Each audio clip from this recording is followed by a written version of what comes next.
High guys ਵੀ ਸਾਰੇ ਵੱਲੋਂ ਨੂੰ ਮੇਰੇ ਵੱਲੋਂ ਸਤਿ ਸ੍ਰੀ ਅਕਾਲ, ਸਾਰੇ ਗਾਇਜ਼ ਨੂੰ ਮੇਰੇ ਵੱਲੋਂ ਸਤਿ ਸ੍ਰੀ ਅਕਾਲ। ਉਮੀਦ ਕਰਦਾ ਸਾਰੇ ਬੱਚੇ ਬਹੁਤ ਵਧੀਆ ਹੋਣਗੇ ਤੇ ਆਉਣ ਵਾਲੇ ਅਟੈਂਪਟ ਦੀਆਂ ਤਿਆਰੀ ਸਾਡੀ ਬਹੁਤ ਵਧੀਆ ਹੋਵੇਗੀ। ਤੁਹਾਡੇ ਸਾਰਿਆਂ ਦਾ ਸਵਾਗਤ ਹੈਗਾ ਸਾਡੇ YouTube ਚੈਨਲ ਤੇ ਅੱਜ ਦੇ ਸੈਸ਼ਨ ਵਿੱਚ। ਜਿਵੇਂ ਤੁਸੀਂ ਜਾਣਦੇ ਹੋ ਆਪਾਂ 21 ਡੇਜ਼ ਚੈਲੰਜ ਕਰ ਰਹੇ ਹਾਂ so as to prepare you in a very good and confident manner for the upcoming examination. ਤੇ ਉਮੀਦ ਕਰਦਾ ਤੁਸੀਂ ਸਾਰੇ ਬੱਚੇ ਫਾਇਦਾ ਵੀ ਉਠਾ ਰਹੇ ਹੋਵੋਗੇ। ਜੇ ਕੋਈ ਬੱਚਾ ਨਵਾਂ ਆਇਆ ਹੈ ਤੇ ਦੇਖ ਰਿਹਾ ਅੱਛਾ ਯਾਰ ਇਹ ਵਾਲਾ ਸੈਸ਼ਨ ਹੈ, ਇਸ ਤੋਂ ਪਹਿਲਾਂ ਵਾਲੇ ਕਿੱਥੇ ਹੈ ਤੇ ਹੋਰ ਕਿਹੜੇ ਸਬਜੈਕਟ ਦੇ ਸੈਸ਼ਨ ਲਾ ਰਹੇ ਨੇ, ਤਾਂ ਮੈਂ ਦੱਸਦਾ ਐਡਵਾਂਸ ਅਕਾਊਂਟ, ਕੋਸਟਿੰਗ ਅਤੇ ਐਫਐਮਐਸਏ ਮੈਂ 3 ਸਬਜੈਕਟ ਦੇ ਸੈਸ਼ਨ ਆਪਾਂ ਲਾ ਰਹੇ ਨੇ। ਤੇ ਸਾਰੇ ਸੈਸ਼ਨ ਜਿਹੜੇ ਵੀ ਇਸ ਸੈਸ਼ਨ ਤੋਂ ਪਹਿਲਾਂ ਦਿੱਤੇ ਗਏ ਹੈ ਉਹ ਤੁਹਾਨੂੰ ਸਾਡੇ YouTube ਚੈਨਲ ਤੇ ਮਿਲ ਜਾਣਗੇ, ਵੀਡੀਓਜ਼ ਵਾਲੇ ਸੈਸ਼ਨ ਵਿੱਚ ਜਾ ਕੇ, ਵੀਡੀਓਜ਼ ਵਾਲੇ ਸੈਗਮੈਂਟ ਵਿੱਚ ਜਾ ਕੇ ਤੁਹਾਨੂੰ ਮਿਲ ਜਾਣਗੇ। ਠੀਕ ਹੈ ਜੀ। ਤਾਂ ਆਪਾਂ ਪਿਛਲੇ ਕੁਝ ਦਿਨਾਂ ਤੋਂ ਐਡਵਾਂਸ ਅਕਾਊਂਟ ਦੇ ਵਿੱਚ ਏਐਸ ਕਰ ਰਹੇ ਹਾਂ ਤੇ ਅੱਜ ਵੀ एएस ही आप करने हैं, क्योंकि आप जानते हैं, हम अब थोड़ा शिफ्ट हो जाते हैं पंजाबी से। आप जानते हैं भी इंस्टीट्यूट ने नए सिलेबस ਦੇ ਵਿੱਚ ਸਾਰੇ ਏਐਸ ਪਾ ਦਿੱਤੇ ਨੇ ਤੇ ਆਪਾਂ ਲਾਸਟ ਲੈਕਚਰ ਦੇ ਵਿੱਚ ਵੀ कुछ एएस ਦੀਆਂ ਗੱਲਾਂ ਕੀਤੀ ਸੀ, ਕਿਹੜਾ एएस नंबर 11 ਤੇ 12। और आज के सेशन में हम एडवांस अकाउंट के दो बेहतरीन एएस, एडवांस अकाउंट के दो बेहतरीन एएस, एडवांस अकाउंट के दो बेहतरीन एएस एएस 13 और एएस 16 की पुत्र बात जो है करने वाले हैं। तो आइए आप और मैं मिलकर चलते हैं आज के सेशन पर। और नोट्स आपको मिलेंगे टेलीग्राम चैनल से, चैनल को कर लीजिएगा सब्सक्राइब, साथ में bell icon press press press. हाँ जी, सो आज जो बारी है मार्किंग कर लेते हैं एडवांस अकाउंट डे 15 में as 13 accounting for investments and as number 16 borrowing cost की। कुछ एस्पेक्ट्स ऐसे हैं जो इन्वेस्टमेंट चैप्टर के हम चैप्टर्स में ऑलरेडी कवर कर चुके हैं और यहां पर हम सिर्फ ऐसी बातें करेंगे जो स्टैंडर्ड स्पेसिफिक बातें हैं। वैल्यूएशन कैसे होती है करंट की या लॉन्ग टर्म की, या फिर करंट से लॉन्ग टर्म में जब आप चेंज करते हैं तो कैसे करना है, या लॉन्ग टर्म से जब करंट में लेकर आते हैं तो कैसे आपको ट्रीटमेंट करनी है, वो वाली बातें। और एएस नंबर 16 बोरोइंग कॉस्ट, जो कि स्पेसिफिकली कहते हैं कि भाई अगर आपका interest and other related charges यानी कि बोरोइंग कॉस्ट का खर्चा हो रहा है और अगर वो खर्चा क्वालिफाइंग एसेट पर है तो आप क्वालिफाइंग एसेट के ऊपर जो इंटरेस्ट का खर्चा हो रहा है, अगर आपकी कंडीशंस, 3 कंडीशन जो स्पेसिफिक की हैं एएस 16 ने, अगर वो कंप्लीट हो जाती हैं तो आप उस बोरिंग कॉस्ट के अमाउंट को पीएनएल में लेकर नहीं जाओगे, उसको कैपिटलाइज करोगे with the cost of the asset. उससे संबंधित भी कुछ प्रश्न जो है हम यहां पर देखेंगे। एंड जैसा कि हर सेशन में करते हैं फॉर 360 डिग्री डेवलपमेंट, हम कुछ एएस कुछ मल्टीपल चॉइस क्वेश्चन भी यहां पर करेंगे। आइए जी, सो क्वेश्चन हमारे सामने पहला प्रश्न कहता जी एबीसी लिमिटेड है wants to reclassify the investments in accordance with AS number 13। Reclassification करना है, उसने सीधा सीधा बोल दिया, मतलब रीक्लासिफिकेशन के रूल हमें लगाने हैं। Decide and state on the amount of transfer based on the following information. कहता है ट्रांसफर किस अमाउंट पर करें ये आपको बताना है।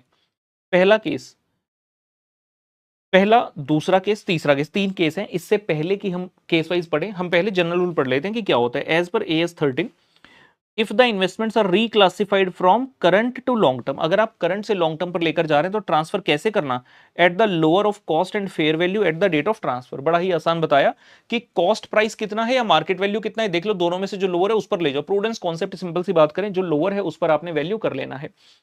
लॉन्ग टर्म इन्वेस्टमेंट को जब आप रिक्लासिफाई करोगे एज द करंट इन्वेस्टमेंट तो ट्रांसफर फिर से किस पर करना, लोअर पर। लोअर किसका लेना, एक तो चीज सेम ही है, कॉस्ट उधर भी कॉस्ट था, और दूसरा चीज यहां पर क्या है, कैरिंग अमाउंट, क्योंकि लॉन्ग टर्म इन्वेस्टमेंट को आप नॉर्मली कॉस्ट पर ही कैरी कर रहे होंगे और कैरिंग अमाउंट अगर कॉस्ट से डिफरेंट है वो सिर्फ एक ही केस में हुआ होगा, अगर परमानेंट नेचर की आपकी जो है रिडक्शन हो गई होगी in the value of investment, उस केस में ही आपका कैरिंग अमाउंट कम होगा। तो ये वाली बात हमने ध्यान में रखनी है। आइए देखते हैं, एक एक केस करके आराम से पढ़ेंगे, कोई जल्दबाजी किसी प्रकार की नहीं है।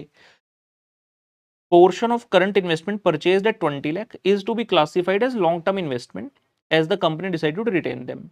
Market value on the date of balance sheet was 25 lakh. जब आप करंट से लॉन्ग टर्म लेकर जाते हो तो हमने क्या बोला, लोअर देखना किसका, कॉस्ट प्राइस, और दूसरा फेयर वैल्यू यानी कि मार्केट वैल्यू कह सकते हैं। तो 20 लाख की आपकी कॉस्ट है लेकिन मार्केट वैल्यू है कहता है जी 25 लाख के, दोनों में से लोअर क्या है 20, तो आप 20 पर ही इसको लेकर जाएंगे। तो first case, in the first case the market value of investment is 25 lakh which is higher than the cost of 20, therefore the transfer to long term investment should be carried at cost that is 20 lakh. Case 2 पर आते हैं। Another portion of current investment which was purchased for 15 lakh is to be classified as long term investment। फिर से current को long term करना है, cost है 15, कहता मार्केट वैल्यू जो थी वो 6.5 लाख की ही रह गई, मतलब मार्केट प्राइस इनका गिर गया। तो हमें क्या पता दोनों में से लोअर आपको लेना, तो 6.5 लाख पर आप करोगे और 15 की आपकी कॉस्ट थी तो 15 में से 6.5 माइनस करोगे, जो 8.5 है वो पी एंड एल में आप डेबिट मार दोगे।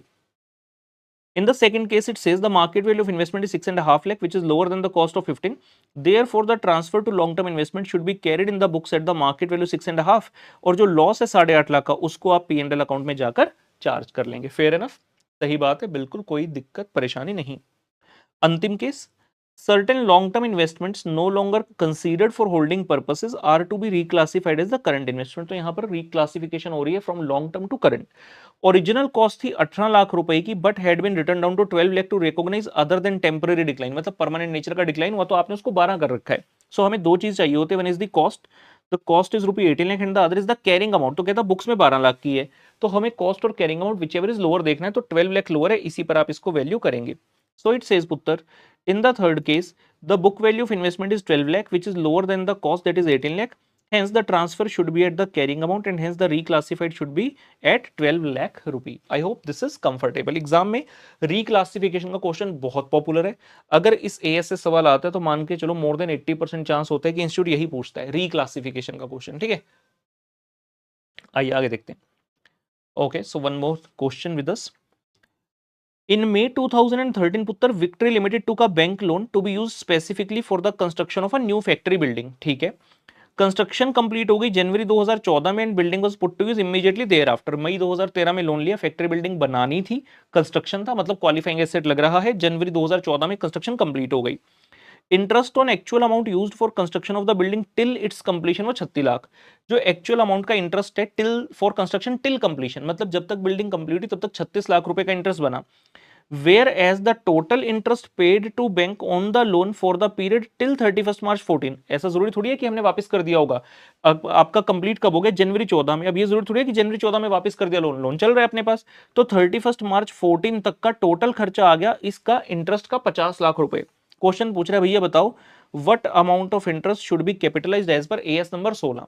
अब सीधी सी बात है भाई, जब तक आपकी कंस्ट्रक्शन कंप्लीट हुई है जनवरी 14 तक, तब तक का इंटरेस्ट तो आप कैपिटलाइज कर सकते हो, जो कि कितना है 36 लाख. और बाकी का कहां जाएगा, बाकी मतलब कितना, टोटल आपका 50 लाख का खर्चा हुआ जिसमें से 36 लाख का हुआ टिल कंस्ट्रक्शन, तो वो तो हो गया कैपिटलाइज. जो बाकी बचा 50 माइनस 36 यानी कि 14 लाख रुपए वो P&L में आपको एज एन एक्सपेंस बुक करना होगा. As per para number 19 of AS 16, capitalization should cease when substantially all the activities to prepare the qualifying asset for its use or sale are complete.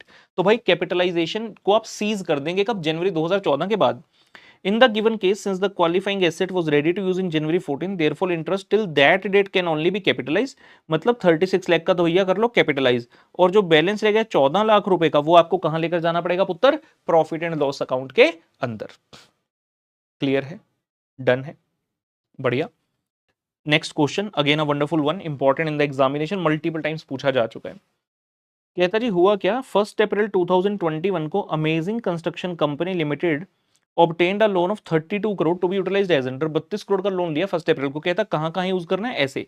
पहला point, construction of sea link across 2 cities, तो 2 cities के बीच में समुद्र है, उस पर पुल बनाना है. 25 करोड़ तो यहां यूज किया. ब्रैकेट में कहता है work was held up totally for a month during the year due to high water levels. इसके बारे में हमेशा ये एजम्पशन मानी जाती है कि ये प्लान्ड नेचर का है, मतलब आपको पहले से ही पता था कि हाँ हाई वाटर लेवल होंगे और 1 महीने के लिए काम बंद करना पड़ेगा, मतलब इसके कारण आप इंटरेस्ट की कैपिटलाइजेशन को सस्पेंड नहीं करोगे. दूसरा कहता जी हमने purchase of equipment and machinery के लिए लिया, ये तो क्वालिफाइंग एसेट लग नहीं रहा, क्योंकि जब भी आप कोई चीज खरीदते हो, कोई भी एसेट खरीदते हो which is in usable state at the time of purchase which can be used, तो हम उसको क्वालिफाइंग एसेट नहीं मानते. वर्किंग कैपिटल ये तो आएगा ही नहीं, क्वालिफाइंग एसेट है. परचेज ऑफ व्हीकल, ये भी आपने व्हीकल परचेज की रेडी है उसी टाइम पे. एडवांस दिया, क्वालिफाइंग एसेट नहीं है क्योंकि एसेट अब तक नहीं आया. परचेज ऑफ टेक्निकल नो हो, ये तो इंटेंजिबल एसेट हो गया. तो ये वाले तो क्वालिफाइंग एसेट है ही नहीं, सिर्फ ये एक क्वालिफाइंग एसेट है. क्वेश्चन कहता भैया टोटल इंटरेस्ट जो बैंक ने चार्ज किया वो है 80 लाख रुपए का. आप इसकी ट्रीटमेंट बताओ कंपनी क्या करेगी. सीधी सी बात है यार, 80 लाख रुपए में से जितना पोर्शन आपका 25 करोड़ के इक्विवेलेंट बनता है वो होगा कैपिटलाइज और बाकी सबका जाएगा P&L में. कैसे निकलेगा, बड़ी आसान सी बात है, यूनिटरी मेथड लगा दो. 32 करोड़ का लोन लिया है, उसके ऊपर है 80 लाख, तो जो हमारा 25 करोड़ का क्वालिफाइंग एसेट है उसके ऊपर हो गया जी 80 लाख बटे 32 करोड़ इंटू 25 करोड़. इस प्रकार से आप इसका अमाउंट निकाल लो प्रोपोर्शनेट, और सभी का इस तरह से निकलता जाएगा. 80/32 रह जाएगा कॉमन और चेंज होता जाएगा 25 करोड़, फिर दूसरे में 3 करोड़ 2 करोड़, इस तरह से सबका अमाउंट आता जाएगा. सिर्फ पहले वाले का कंस्ट्रक्शन ऑफ सीलिंग वाले का होगा कैपिटलाइज, बाकी सब दा पुत्र चले जाना है P&L ਦੇ ਵਿੱਚ. आइए देखिए क्वेश्चन नंबर 3 ਦਾ उत्तर, ये लीजिए क्वेश्चन नंबर 3 ਦਾ उत्तर. ऐसा जब एग्जाम में क्वेश्चन है, सबसे पहले आपने डिफाइन करना है क्वालिफाइंग एसेट को, उसके बाद हम एक स्टेटमेंट बना रहे हैं showing the treatment of borrowing cost. आइए देखते हैं। सबसे पहला आ गया जी कंस्ट्रक्शन ऑफ सीलिंग, 25 करोड़ रुपए। नेचर ऑफ एसेट क्या है? क्वालिफाइंग। तो इसकी हमने कर दीजिए कंप्यूटेशन, 80 लाख बटे 32 करोड़ इंटू 25 करोड़, 62.5 लाख आ गया। जिसका क्या हेडिंग लिखा हुआ है हमने, ये देखिए, borrowing cost to be capitalise, और इसके बगल वाले में क्या लिखा है? Borrowing cost to be charge to P&L। तो ये कैपिटलाइज वाले में आए, ना कि P&L में। दूसरा आ गया जी परचेज ऑफ इक्विपमेंट, 3 करोड़ का है, ये क्वालिफाइंग एसेट नहीं है।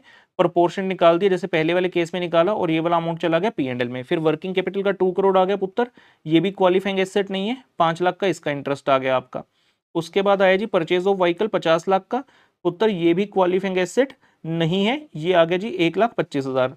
एडवांस फॉर टूल्स क्रेन्स, ये भी आपका क्वालिफाइंग एसेट नहीं है, इसका भी अमाउंट निकाल दिया P&L वाले कॉलम में 1,25,000। और last technical know how purchase किया, ये भी क्वालिफाइंग एसेट नहीं है, इसका आ गया जी पुत्र 2.5 लाख रुपए। तो टोटल हमने किया तो आपकी फिगर्स आ रही हैं 62.5 लाख जो कैपिटलाइज होगा, और 17.5 लाख जो कि आपका P&L में पुत्र जाएगा। और यहां पर हमने अपना नोट लिखा है, पढ़ लेंगे आइए। It is assumed that work held up for a month due to high water level is normal during the construction of ceiling, and capitalization of borrowing cost should not be suspended for this necessary temporary delay। ठीक है ना? तो ये आपने note लिख कर आने कि भाई जो हाई वाटर लेवल का काम रुका था वो हमें पहले से पता था, एंड पहले से पता का मतलब नेसेसरी है और टेम्पररी डिले है। नेसेसरी टेम्पररी डिले, नेसेसरी यहां पर कहने का मतलब कि प्लान्ड है, और टेम्पररी डिले है वो हमें पहले से ज्ञात था। बढ़िया, मजेदार। चलिए कुछ मल्टीपल चॉइस देखा जाए। कहता जी current investment is one which is held for, हाँ जी, करंट इन्वेस्टमेंट कौन सी होती है? कहता लेस देन 1 मंथ के लिए हेल्ड करते हैं, 3 मंथ, 6 मंथ और 12 मंथ। क्या आंसर आएगा? सब बच्चों को पता है, तो डी है इसका उत्तर, लेस देन 12 मंथ उत्तर इसका आंसर जो है बनेगा। उसके पश्चात हमारे पास है जी प्रश्न number 5। As per AS number 16 all the following are qualifying assets except, कहता AS 16 के हिसाब से जितने भी निम्नलिखित ऑप्शंस हैं वो सभी क्वालिफाइंग एसेट है, एक्सेप्ट मतलब आपको ये पहचानना है कि इनमें से कौन सा क्वालिफाइंग एसेट नहीं है, नहीं है, नहीं है। पहला, manufacturing plants and power generation facility, भाई नाम में ही दम है, क्वालिफाइंग एसेट है वो तो, वैसे भी पता है हमें क्वालिफाइंग एसेट है, ये तो स्पेसिफिकली AS में इंक्लूड किया गया है। Inventories that require substantial period of time, ये भी क्वालिफाइंग एसेट है। Assets that are ready for sale, ना ना ना ना, ये क्वालिफाइंग एसेट नहीं है, क्योंकि एस कहते हैं कि आपने अगर कोई एसेट खरीदा which is ready to be used at that time itself, ठीक है ना, या फिर एसेट ऐसे कह लो those are ready for sale, एक के लिए सेल एक के लिए परचेज है, अगर वो रेडी है तब वो क्वालिफाइंग एसेट नहीं होगा। और डी ऑप्शन की थी नन ऑफ द, ना ना ये तो गलत है, डी ऑप्शन तो खैर इररिलेवेंट हो गई। C is the correct answer, assets those are ready for sale, तो ये क्वालिफाइंग एसेट नहीं बनेंगे, और इनका खर्चा जो आप कैपिटलाइज नहीं कर सकते भाई, P&L में आपको डेबिट करना होगा। चलिए जी बहुत बढ़िया, आपसे मुलाकात करते हैं पुत्र अगले सेशन में, तब तक दिवास्ते, बाय बाय।